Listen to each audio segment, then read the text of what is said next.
Saan nga imabot ti balay pagagasan ti may sa alalaki kalpasan na napaltugan iti Biyernes may kawalo nga aldaw iti Oktobre. Ana pasamak iti Barangay Pugus, Kabugaw, Ilocosur. Tinagbaling nga biktima ket ni Raymond Lorenzo E. Blasa, 23 tawen na ngagned iti Barangay Daklapan, iti nasa umet lang nga ili. Basar ti investigasyon dagiti kaming iti kapulisan iti nadakamat nga ili. Madama na nga daldalya sa atin iti National Highway iti nasa o barangay. Ang nakalugan iti motorsiklo nga kaduan iti kabsat na ani Tony Blasa. Ket kela atlatan nga pinaltugan dagiti masuspecha ang nakalugan metlang iti motorsiklo. Pariban pa lang ti investigation mi, follow-up investigation mi panggap kadet nga kaso.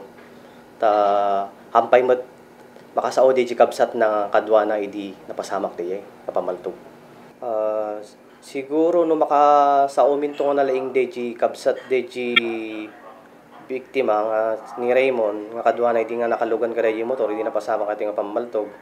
Barang nga dantong may naganan namat lang.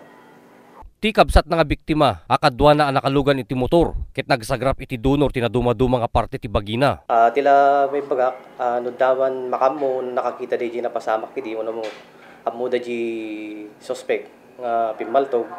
Sapay ko mata handang agduada nga umay ti pisina mi tamakipagdinulong datat no masolbar deti nga pamaltog kapaspasan nga panahon. Maipalagik mati biktima ani Lorenzo, ket may sasuna nga pinaltupaltugan da idi Lunes, Oktobre 4. Ngem nakalasat, DJ metlang Barangay Pugus iti nakapasamakan na. Para iti Press Corps, Ryan Pardo.